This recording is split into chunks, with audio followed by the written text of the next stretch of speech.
এটা করতে আচ্ছা পারবে ছেড়ে তো? দাও, অবশ্যই অবশ্যই করবো এটা ওখানে। কিন্তু এই তোমাকে মা হাত জোর দায়িত্ব করতে দিলাম। হবে, না না না হাত আমি একদম না মা। ভগবানের সঙ্গে কথা বলছি। আচ্ছা ঠিক আছে, কোনো সমস্যা নেই। হ্যাঁ। বন্ধুরা আমি আছি এখন ফারাক্কাতে, আর আজকে এমন একটা সুন্দর জায়গায় এসেছি বলতে পারো মন্দির টাইপের, তোমাদের দেখাই।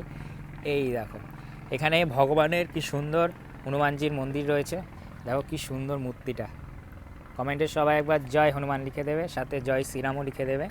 আর এদিকটা যদি তোমাদের দেখাই, কি রান্না করছো মা? হ্যাঁ আমার মায়ের মতো। আচ্ছা খিচুড়ি, আনন্দবাজার খিচুড়ি। হ্যাঁ। দেখো কি সুন্দর ধোঁয়া, তুমি এত ধোঁয়ায় কি করে থাকো গো? আমি তো থাকতেই পারছি না। মাটির উনুনে খিচুড়ি রান্না হচ্ছে, এদিকে আলু ভাজা রান্না হচ্ছে, আমরা খাবো। ভালো আছো তো মা? হ্যাঁ ভালো আছি, তোমরা ভালো আছো তো? হ্যাঁ ভালো আছি, মা ভালো বাবা, আছি। ভাই বোন কে আছে? সবাই আমার ভালো দিদি আছে? আছে আর আমার বাবা আছে, মা আছে। তাদেরকে একবার নিয়ে এসো এই মন্দিরে। অবশ্যই অবশ্যই নিয়ে আসবো ওখানে। পঞ্চমুখী বজরঙ্গী হনুমান। আচ্ছা তোমাদের তো দেখালাম। জয় আর চিরানের এটা ভক্ত। কিসের মন্দির? এটা মা গঙ্গা ভগীরথ, মা গঙ্গা যে ভগীরথের মন্দির। সন্তান মাকে নিয়ে এসছে পৃথিবীতে। আচ্ছা তার মন্দির এটা না? হ্যাঁ, তার ওই যে ওটা হচ্ছে ও ওর বাবার মুখের বাণী। আচ্ছা ওটা আমি ঠিক রেখেছি। বাহ ওটা এখন ছাউনি দিব, প্লাস্টার করব, তাহলে আমি কমপ্লিট। বাহ, অনেক অনেক মাথায় কাজ রয়েছে তোমাদের দেখায়। উনি দেখো কত সুন্দর, আমার মায়ের মতন বলতে পারো।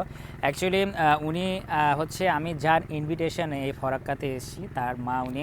তবে তারও মা মানে হচ্ছে আমারও মা, পরিষ্কার কথা, তাই তো মা? আর কি আমি দুনিয়ায় তো মা আর মা বাবা। মায়ের ওপর আর কোনো কথা হয় না। না, মা মানে হচ্ছে মা, মানে সব থেকে পৃথিবীতে সত্যিকারের যদি কেউ ভালোবেসে থাকে সেটা হচ্ছে মা। একটা কথা বলি কি, যে বড় ভিডিও নিয়ে আসে, ভিডিও ক্যামেরা, আচ্ছা ভিডিও করবা, হুম করে সব সব জায়গায় ছেড়ে দিবা। ঠিক আছে ঠিক আছে। এটা করতে আচ্ছা পারবে ছেড়ে তো? দাও, অবশ্যই অবশ্যই করবো এটা ওখানে। কিন্তু এই মা তোমাকে হাত জোর দায়িত্ব করতে দিলাম। হবে, না না না হাত আমি একদম না মা। ভগবানের সঙ্গে কথা বলছি। আচ্ছা ঠিক আছে, কোনো সমস্যা নেই। হ্যাঁ, মানে আমি উনি ভগবানের চায় সঙ্গে- যে ওনার এই জায়গাটা আমরা তুলে ধরি, কারণ জায়গাটা এতটা সুন্দর। একটু আগে গেলে ওদিকে ফারাক্কা ব্যারেজ স্কুলের রয়েছে। ছাত্রছাত্রী 3-4 দিন আগে এসেছিল, বলছে যে আচ্ছা। এটা কেমন লাগছে? এটা ঠিক রাম মন্দিরের মতো লাগছে আমার।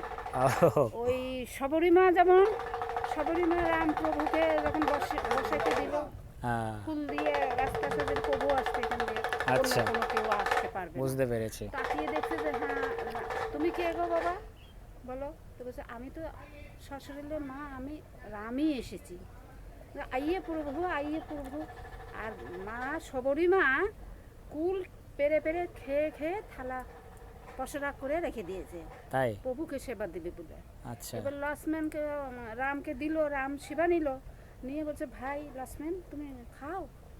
তো একটা নিয়ে ইতস্ত বোধ করতেছে, চেখে চেখে রেখে দিয়েছে। তো বলছে, আপনি তো আমার মাই, মায়ের মতো। একদম একদম। প্রদীপ জ্বালালো, প্রদীপ জ্বালানোর পরে বসে সব বৃত্তান্ত বলার পরে তো বলছে তাহলে ঠিক আছে প্রভু।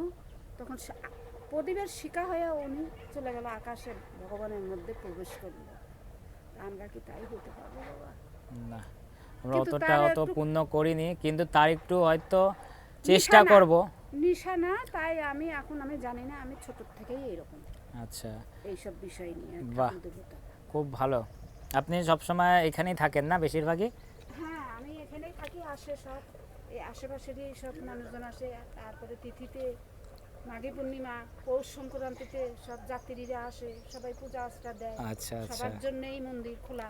একদম, মন্দির তো আর কারো ভাগ নেই না, সবার মন্দির তো মানে ইচ্ছা সকলের পূরণ জন্য। করতে হবে। অবশ্যই। ওদের যদি ইচ্ছা হয় যে আমি পূজা দেবো মা, ঢুকবো মা, আমি হ্যাঁ হ্যাঁ অবশ্যই। পৃথিবীর জন্য, সবার জন্য এই মন্দির। বাহ এটাকে ধাম বলা হয়, একদম। ভগবানের ধাম। আপনার কথাগুলো শুনে আমার খুব ভালো লাগলো। বাবা তুমি যেমন বলছো ওইরকম সব তোমার মতো সবাই অনেকেই বলে। আমার কাছে গল্প শোনার জন্য আসে, তা আমার নির্দিষ্ট সময় আমার দরকার। আচ্ছা ঠিক আছে, শুনবো ওখানে।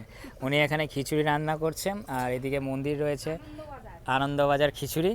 আর এদিকে কুল গাছ রয়েছে, তবে কুল গাছটা এতটাই নিচে যে আমি কিন্তু টক করে পেরেই কিন্তু বলতে পারো একটু মুছে নিই একটু মুছে নিই টক করে পেরেই।